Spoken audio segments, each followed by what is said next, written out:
नमस्कार सगळ्यांना। महाराष्ट्र मुख्यमंत्री माझी लाडकी बहीण योजनेद्वारे प्रत्येक महिन्याला महिलांच्या बँक खात्यामध्ये 1500 रुपये जमा होणार आहेत। हा एक महत्त्वाचा निर्णय राज्य सरकारने घेतला आहे। या योजनेअंतर्गत कोणत्या महिला पात्र आहेत आणि कोणत्या महिला अपात्र आहेत, तर आपण या व्हिडिओच्या माध्यमातून हे जाणून घेऊया।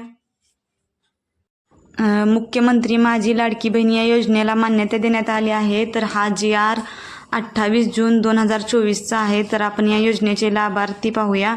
महाराष्ट्र राज्यातील 21 ते 60 या वर्ष वयोगटातील विवाहित, विधवा, घटस्फोटित, परित्यक्त्या आणि निराधार महिला या योजनेचे लाभार्थी आहेत।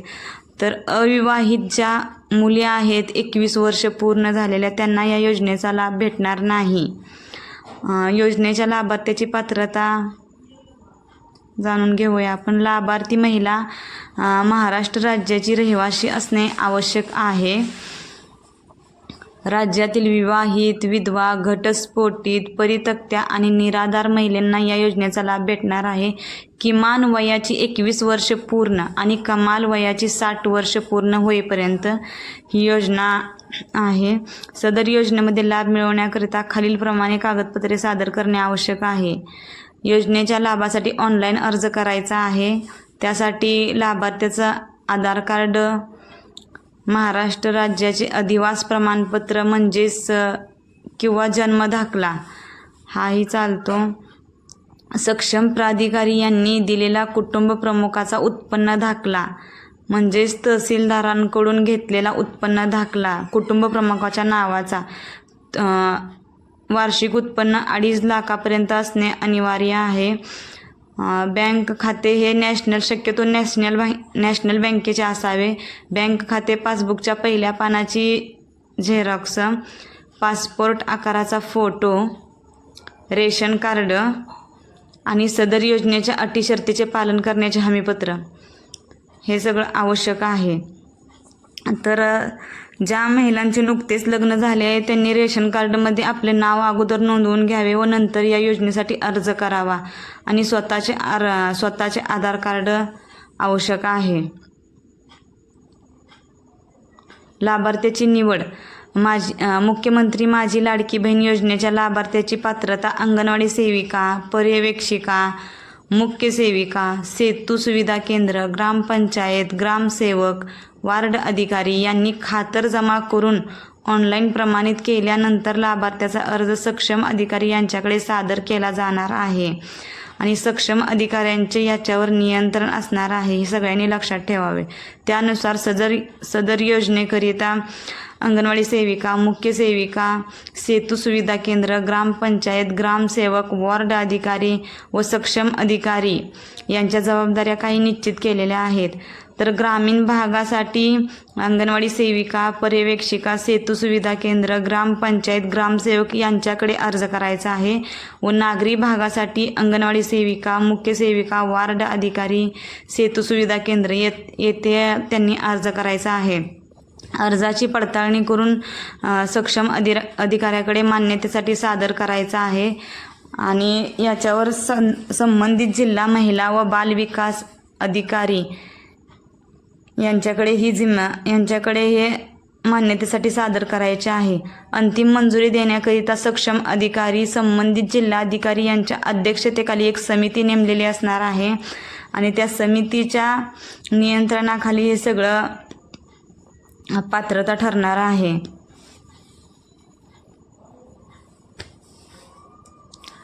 योजनेची कार्यपद्धती। अर्ज करण्याची प्रक्रिया। योजनेचे अर्ज पोर्टल, मोबाईल ॲपद्वारे, सेतू सुविधा केंद्राद्वारे ऑनलाईन भरले जाऊ शकतात। त्यासाठी पुढील प्रक्रिया विहित केलेली आहे। पात्र महिलेस या योजनेसाठी ऑनलाईन अर्ज करता येईल।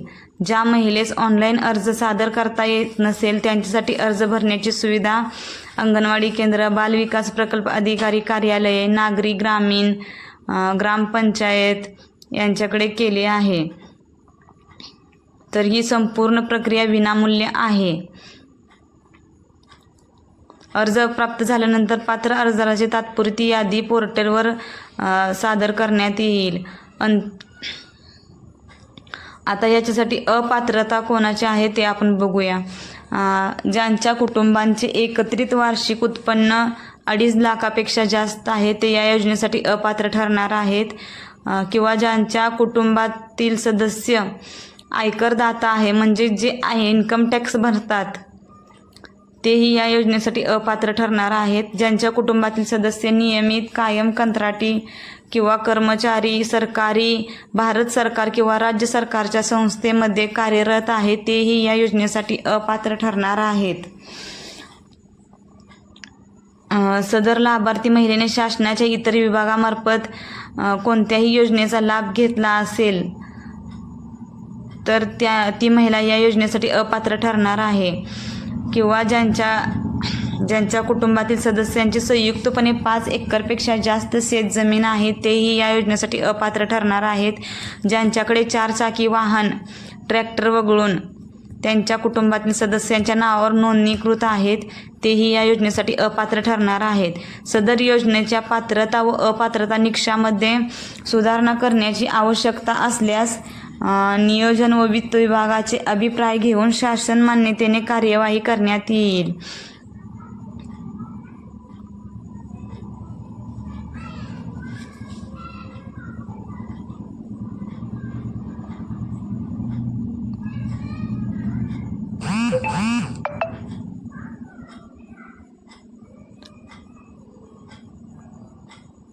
या योजनेचे स्वरूप जाणून घेऊया. पात्रता कालावधी दरम्यान प्रत्येक पात्र महिलेच्या तिच्या स्वतःच्या आधार लिंक केलेल्या थेट लाभ हस्तांतरण डायरेक्ट बेनिफिट ट्रान्सफर सक्षम बँक खात्यात दरमहा ₹1500 इतकी रक्कम दिली जाईल. तसेच केंद्र राज्य शासनाच्या अन्य आर्थिक लाभाच्या योजनाद्वारे 1500 पेक्षा कमी लाभ घेतले असेल तर फरकाची रक्कम या योजनेद्वारे पात्र महिलेस देण्यात येईल. तरी या योजनेच्या बाबत वेळोवेळी जे अपडेट येतील ते या चॅनलवर तुम्हाला कळवण्यात येतील. तर आजच या चॅनलला सबस्क्राईब करून ठेवा. ऑनलाईन अर्ज जेव्हा सुरू होतील ते अर्ज कसे भरायचे याची माहितीही या चॅनलवर देण्यात येईल. धन्यवाद.